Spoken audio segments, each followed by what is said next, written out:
Well, glad to be here today. I have Fletcher Wimbush with me. I'm Gregory Gray. We have brought ourselves together to have a conversation for dental practices and particularly office managers and dentists because we have seen the problem you're having in the marketplace with hiring and retaining people, with finding the right people and doing it in an expedient way. Fletcher's with Discovered HR. I'm with Everyday Business Leader, and we're bringing our joint experiences together to try to help you find your way through this menagerie of need. So, Fletcher, I'm going to start by asking you a really common question that we get when we're talking to dental practices, and that is about strategies that work best for attracting the people that they need. They need high quality assistants, hygienists, front desk staff. Where do they begin? What do they do?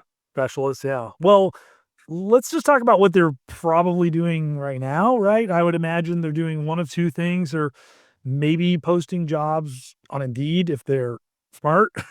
They might be posting them other places like maybe ZipRecruiter or LinkedIn, and that are maybe okay. And they might be posting them in trade groups or association. Anyways, they might be posting on some sort of job board, or maybe if they're good, they're really kind of clever, they're posting on multiple job boards. And they're probably drowning in a sea of resumes that are complete nonsense or irrelevant. They're getting truck drivers and all sorts of people who are irrelevant, and they're just feeling like it's a hopeless cause. And ultimately, they're probably missing out on some diamonds in the rough because they don't have time to sift through this onslaught of noise.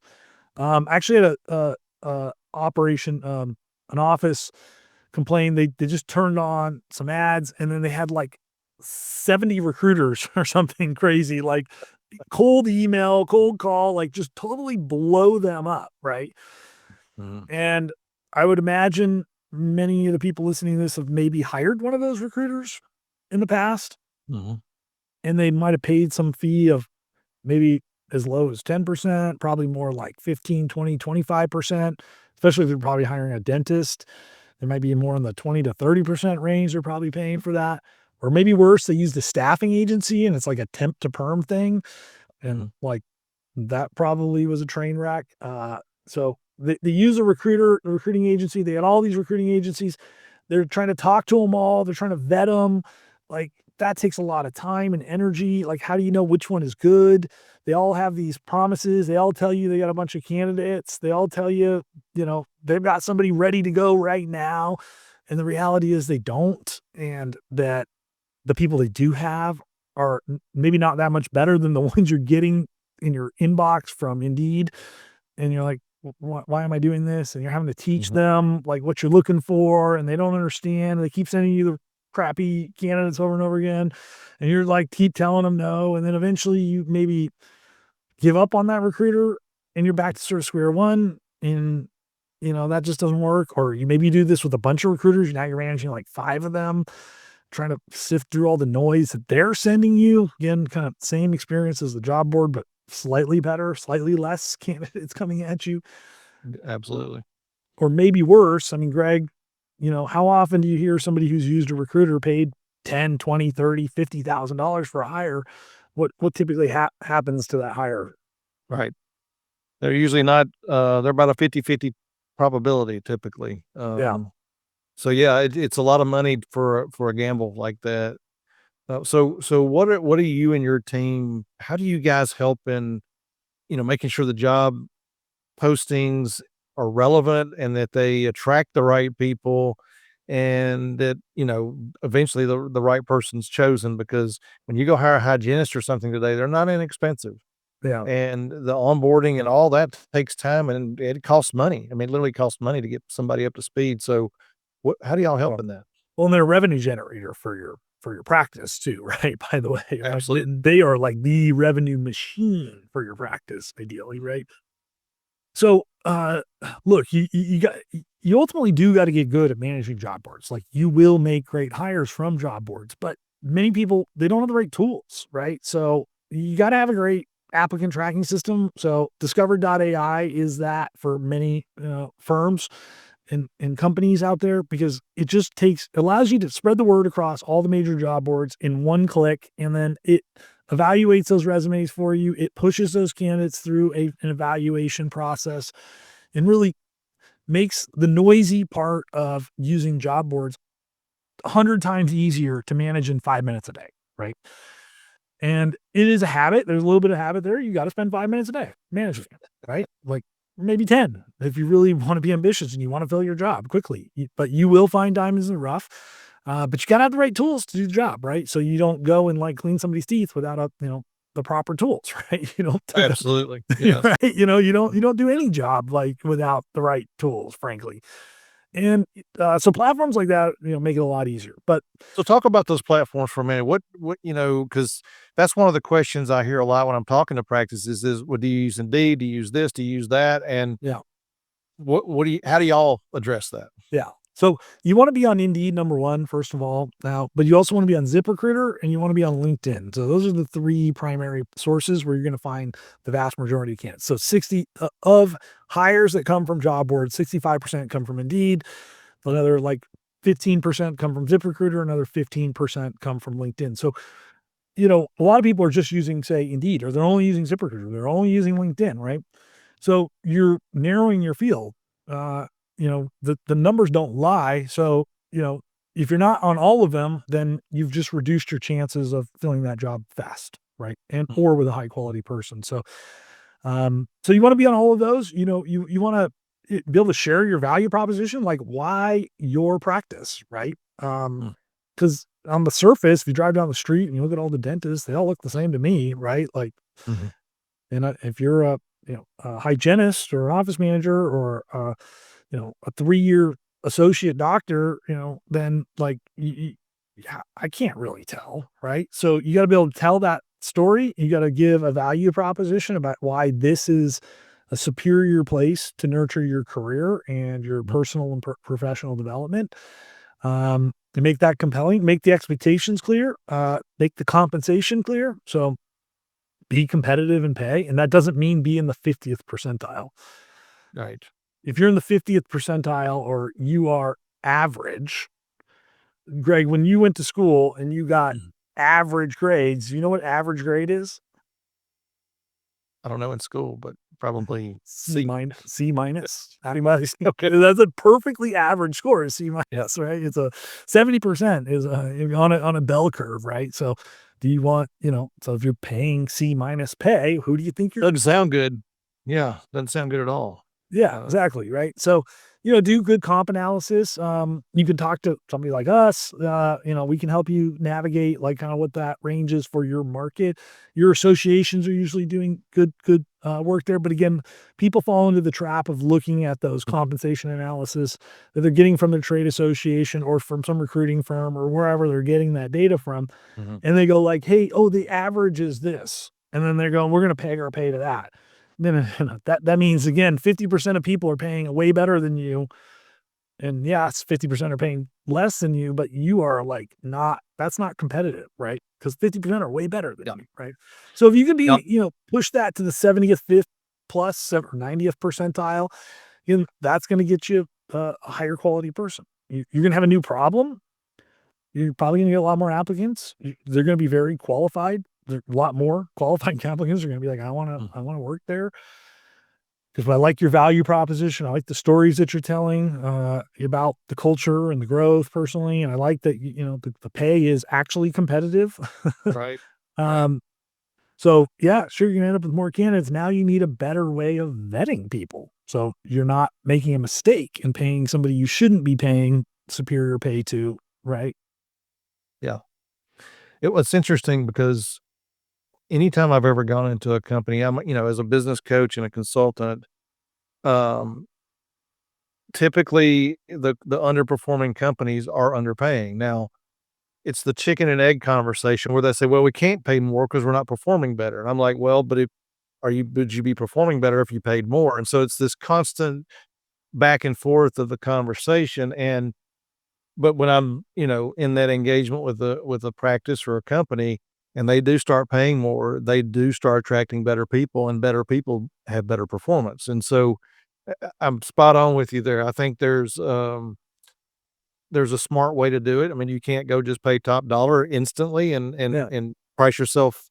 out of the market completely and have no margin left, but you can be smart and strategic about it and get the best people. So I'm tracking with you right there 100%. Well, think about high turnover, right? Like, Right. that is a huge opportunity cost problem, right? Yes. So you're turning over hygienists and, we all well, hopefully most of us go to the dentist, right? Yeah. And, twice a Yeah. year, maybe sometimes more often, but, um, but like that's the person I have a relationship with most of the time, right? I don't get very many cavities. So like doctor comes after the hygienist does their thing and like I meet them and they're nice and they're like, okay, you look good. And, do whatever the hygienist says. That's basically what they tell me, right? They're like, floss more, like, okay, I'll floss more, you know, um, but, um, Absolutely. but like that person is my person, right? And if I have a bad experience with them, and this happened to me. You and I were having a chat the other week, and I was like, I had,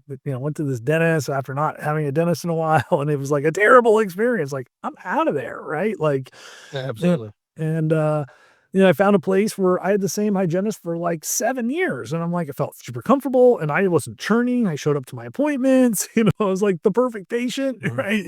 Like, and I did have a little bit of an issue and they did fix it. And so they got me to, the dentist got his pay on that, right? Um, but I was like super happy, stable customer because my team was stable, right? That's a key for any business. Stability, consistency, quality, those are the key words for any team, especially a team that's so intimate with a patient as a dentist or a dental staff is. So they want those best people. We just established that we gotta be willing to pay, we gotta find those people. So, how do you evaluate those candidates? How do we know that we're getting the right person when we do make that hire? Because we spend all this time going through all this process of finding the right people and the effort and energy. How do we know we have found that right person? Yeah. What's the process there of So you evaluation? got to get clear on what good looks like for you. Now, I'll get Okay. you a definition that I think generally is universally true. So Warren Buffett's famous, and I have this in my signature. If you ever email me, I'll send it to you. But hire for integrity, intelligence, and motivation. And if the person lacks the first thing, the other two will kill you. Mhm. Um, they might actually really kill you too. No, but it'll be very painful to have a relationship with that person. Smart people who are highly motivated and don't have integrity do all sorts of really crazy things, right? That's That true. you don't want to be involved with. Trust me, and we've all probably experienced people like that in our lives too. So you can maybe picture that here as I talk about it. So you got to figure Yes. out those things, right? Yep. We love assessments, integrity assessments, number one, first and foremost, because integrity is the most important thing. And it's one thing that can be actually kind of difficult to measure and assess, in when you're meeting somebody, because I like you, Greg. You Alright. are nice, you're charming, whatever. Like, Well, keep going. yeah, exactly. Right.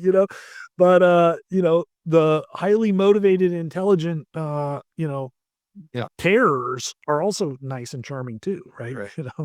Mm. Um, so we want to figure that out. Now, the other really clear way to figure out whether somebody's got integrity or not is references. Mm. Greg, I could probably go to many of your clients and you could call them up and be like, Fletcher, like, wants to talk to you, wants to hear about your experience working with me. And what do you think they would say? First off, do you think they would agree to talk to me? I would think the vast majority would do whatever they could to help me, yeah. Yeah, exactly. And why would they do that? Probably because we have a reciprocal relationship, that's built on in years of trust Yeah. and time spent together, yeah. They like you and you've delivered great results and Yeah. you're somebody of high integrity because I mean, you can't do those things over years without that, right? Correct. And so then, if you asked for your clients to say, hey, could you spend 5 or 10 minutes talking to this guy, Fletcher? He's interested in working with me. Mhm.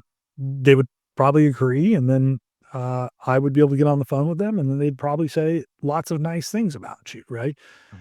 And if you were not somebody of high integrity, or maybe you were not somebody of high integrity and you were also maybe not very capable, or effective at your job, and I asked you that same question, what do you think would happen? They probably would avoid even contacting you is probably what would happen. Yeah.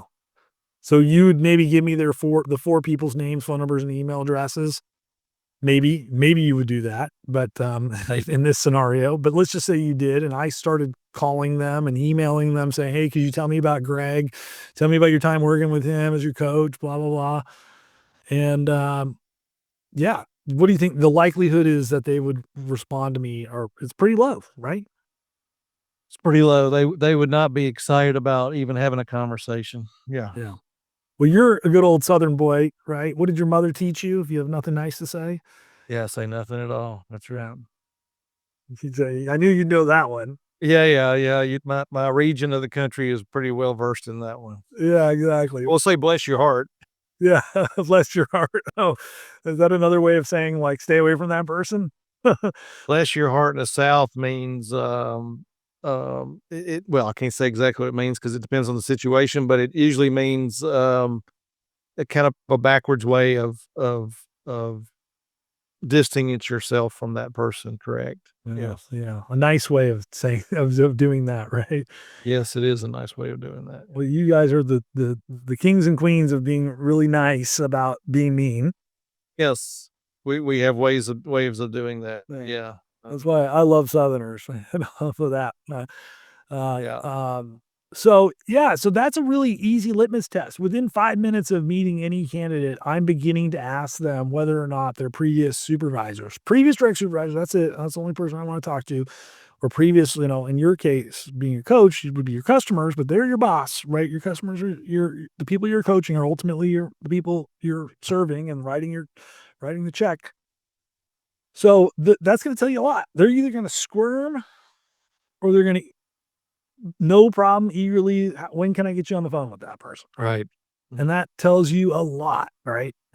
Occasionally those people, not the ones that you expect to say something nice. It's usually the ones that are like squirming and you're having a hard time getting those references. Sometimes they will say, yeah, bless your heart, good luck with that person, right? And they will give you a clue. They'll be like, Yep. don't get in bed with that person, like, 'cause you're gonna have problems. But usually they just say nothing at all.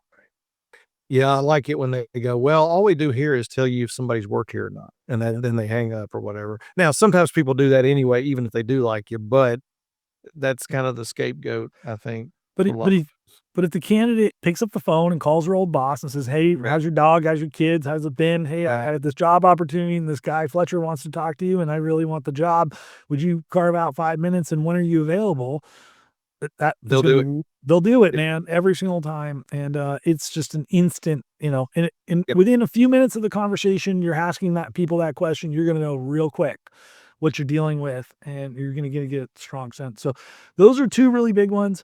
The other piece of it is just inquiring about people's past performance, past Mhm, success, what's mm, made them successful, what was the thing that they did in that past role or that part of their career that made them significantly successful, right? And then the the bad ones will tell you like nobody didn't like me or something like that, right? Like, well, that's just entry fee, right? To being a good human being. Like, I hope everybody liked you. Like, it did not like you. right.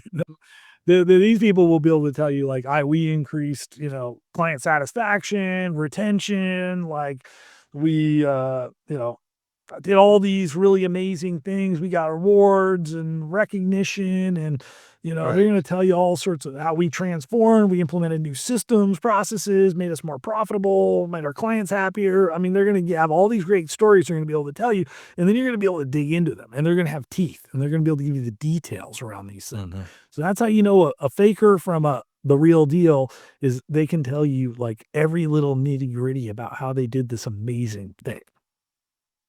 So you guys do a really good job of setting a practice up to get this data, get assessments, all those things.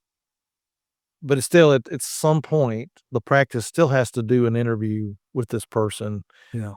How do you suggest they vet this person out through that interview? What's some key things there that they would do that I know you'll probably teach them more once they're engaged with you and they're using your Yeah. system, but just for now, what's some of the key things that you recommend? Well, we teach them that interview technique. Now, typically, depending on which program people are with, we're either automating the references or we're getting those references prior, but it's still a great interview technique, even if those have been collected previously or have been dealt with earlier in the process. And then that interview question I just gave you, like, Greg, Yeah. in your last role, what was your most significant accomplishment? Right.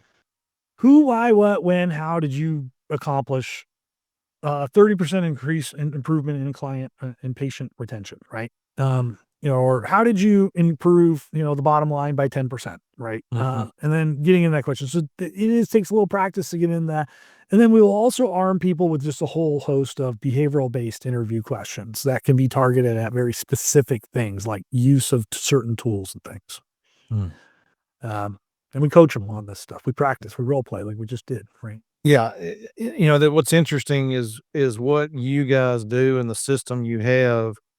I mean, it's the beginning process really of the career of somebody coming into a practice. I mean, it's really doing things in a very professional way. I've read many articles about onboarding in the first 90 days that somebody has an experience with their new employer. And depending on the study you read, the average tenure for an employer that does the onboarding correctly versus somebody that either doesn't do it at all or doesn't do it very well, the tenure for that employee can be an additional 5 years. Yeah.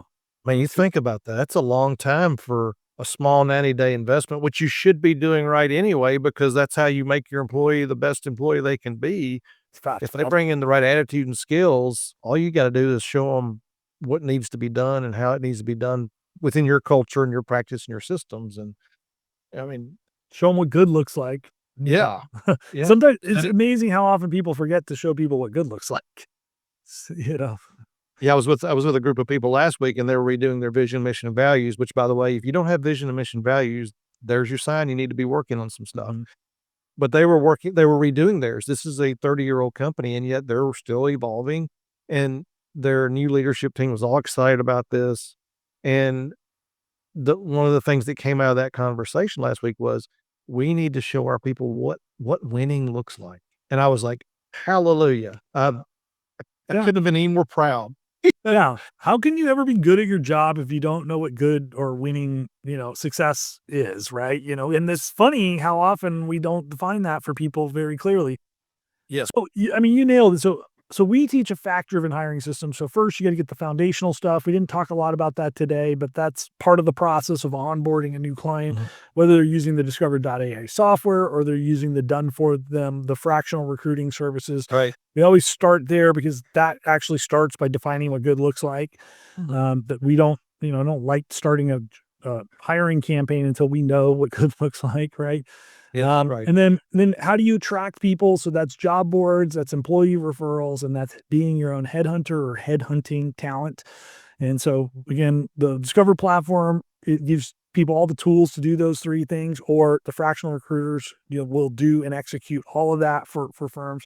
And then the candidate evaluation phase, we talked about assessments, reference checks, but are interviewing, structured interviews, um, screener questions. So there's kind of a bunch of different toolkit tools that we use to evaluate folks. Again, that's either something that they're doing themselves, leveraging the toolkit, or having a fractional recruiter who's actually, these fractional recruiters have been doing this for like 10 plus years. Like they're Yeah. really good, right? Mhm. For almost nothing. It's so cheap, right? Uh, but then you get to training and onboarding, and that's where we, often partner with guys like you, right? Because Right. it's beyond, we can speak to it a lot, but it's part of the hiring process. Mhm. Again, you hired a player, and if you don't teach them how to be productive in your environment, you're often missing the boat. So, I mean, Greg, what's the playbook that you're typically recommending for people in those first 90 days to get them from zero to hero? Well, the very first thing is what you said is setting the proper expectation. You cannot set a proper expectation unless you have a clear job description. I mean, you shouldn't even be hiring until you have that. I mean, you guys need that to do the hiring right. Yeah. So that has to be really clear, and then you take that job description and say, "Okay, the first 90 days, here's the 2 or 3 main things we want to focus on. That doesn't mean you don't show them everything, but you focus on these 2 or 3 things. Say, here, if you do this the next 90 days, you're a winner. Yeah. And that's Because it. you give them 20 things to be great at in the first 30 days. Like, if I gave you, I mean, Greg, you're a smart dude. I've known you for a long time now. Like, Right. you are a really clever, smart guy. Like, but if I gave you 20 new things to learn and master in 30 days, there's no way. There's no way. Like, It's too much because you're trying to do it all because you want to make people around you happy, but it's impossible. And so whether it's a hygienist, an office manager, a new dentist, whatever it is, doesn't matter.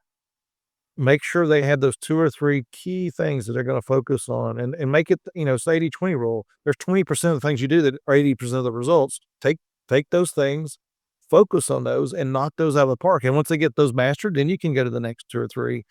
And but here's the thing, you have to know what those things are before you can tell them what they are. yeah. So we have to have a conversation around what does that look like? And it depends on your practice. I mean, everybody's got different needs. The second part to that is understanding your culture very well and setting them up for that proper culture. Yeah. So that's critical. Introducing it to them. Buddy systems are great for that, right? Yes. Match them up with a tenured person who lives and embodies the culture, right? Send them out to lunch once a week, something like that. Yeah. Yeah, you have to you really have to you really have to think about at the beginning where you're going in the long term. You have to think about um what you're trying to accomplish in the long term. I mean, in the long term, you want this employee to stay with you for quite a while, as long as they're performing, which could be years. And so, the way you treat them on the very front end sets that whole tone up for the rest of their career with you. And so, if they come in day one and they before they've even arrived on site, they've already had, a handbook sent to them. They've got their job description is very clear. Here's what we're gonna expect in the first 30 days or 60 days, or that it's all laid out. They walk in and they have the tools they need to do their job. If they have a PC or a laptop, it's all set up and ready to go. Whatever, you know, swag you have for your office, your practice that they walk in and they already have that. If all that is, really clear and clean and concise, their mental state's gonna be, "Okay, this place is different than where I came from potentially because they get their stuff together." They are very specific about what they're trying to do, and they're very, intentional about what they're doing, Yeah. and that will set the tone for that employee, so There's nothing worse than showing up on somebody showing up on their first day and then everybody's scrambling to like get them kind of set up and going. And, ultimately they spend like, their first couple of days not being super productive because they don't have like a login to their, computer, or they don't have their scrubs, or they don't have correct. the right tools to do their job, or, yeah, it's pretty much a disaster, and it's not a great first impression. Um, so how are you reinforcing teamwork and positivity in a busy dental environment? Because Mm. that I think many people who have maybe done this, I would imagine. I mean, I've done it as a leader where I've not really made the best first impression with the new hire, and I blamed it on being like really too busy, but that's not really a great excuse. So there's got to be some hacks or some habits that you can create to like Yeah. be busy and do this well. Well, it is you use the right word. It's really habits and disciplines because it's easy not to do the right thing, Yeah. but it's not really that hard to do the right thing either. But we just have to make sure we have it planned into our day and that we don't forsake it. So, a couple of habits I see that, and again, this could be a long conversation, but I'll make it short here for today. But a couple of habits I see in very successful practices, if done right, some practices are doing this, but they don't really do it right, is you have a stand-up meeting every day with your staff. You don't skip it, and it's before clients get there. You don't do it in the middle of the chaos. You do it before they get there. Matter of fact, the dental office that I go to does that because I can't. on purpose got there early one day. I scheduled for an 8 o'clock appointments when they open, and I actually got there about 20 minutes before because I wanted to see what they were doing. And there they were having their stand-up meeting. Everybody was joyful, talking to each other, planning their day. Literally, they were scripting their day. And when they opened the door and I was standing there like, "Oh, hey, Mr. Gray," and I went right back in where I needed to go, and I mean, you could tell they knew what they were doing that day. Mm. So stand-up meetings are very key. Um, the other thing is so you're gonna have, maybe departmental meetings. So if you've got a large practice, for example, you may need to get the hygienists together and talk about hygienist-specific issues. You don't wanna talk about everybody's issue at every stand-up, but you wanna plan to work on the business, not just work in it. If you rush in and you open at 8 and you get there at 7:58 and you're not really ready and people are already waiting at the door and you don't really get a chance to prepare your mind mentally, your staff hasn't talked to each other, you don't even know who showed up for the day yet, and you're already scrambling, the rest of the day could be a scramble. Mhm. Same thing at the end of the day. At the end of the day, you should plan to have a proper close down. That doesn't mean everybody has to stay till the very end, but a few people should, and you should have a proper close down, make sure things are put away the way they should be. It's really being, habitually intentional and then having the discipline to not let that go. Yeah. And so, that's just a few things. The other thing is I think you should have regular team meetings, and I'm not talking about the stand-ups, I'm talking about literally, once a month, taking a couple hours, going off-site and saying, "Okay, what can we do better to make our practice better?" Yeah. And Sure. and really building a team. If you have a group of individuals working together, it's okay, but if you have a team, a high performance team, it's great. Yeah. There's nothing like it, and the trust factor will go up exponentially, and when the trust factor is very high, balls don't drop, things get done. Everybody looks after each other's If backs. people aren't pointing fingers saying, Yes. they're more like, "Hey, how can I help?" Versus like it was Greg's fault.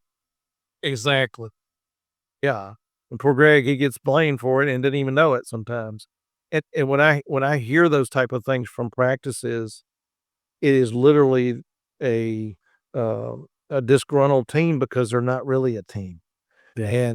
And I will say that the key players in that is the office manager and the dentist. They need to be having a strong relationship too, and so, we help with that. I mean, I hear it all the time from dentists and or office managers that they don't feel like that they're connected to their teams, or each other, and that's where we come in and help some 'cause it's not the way to live.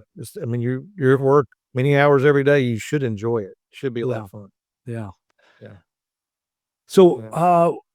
if folks wanna get in touch, what's the best way to get in touch with you, Greg? So the best way to get in touch, about anything we've said today is called thebusinessofdental.com. Thebusinessofdental.com will get you into the proper place. You'll see where you can learn more about Discover. You can see where you can learn more about, joining a group that we're gonna, be holding for coaching for dental offices and practices, and so come join us, get in the conversation, and we'll be glad to help you find the right people, build the right teams, and have fun at your practice. Nice. Looking forward to it, Greg. Thank you for being here today, Fletcher, and thank you for your wisdom. Appreciate it.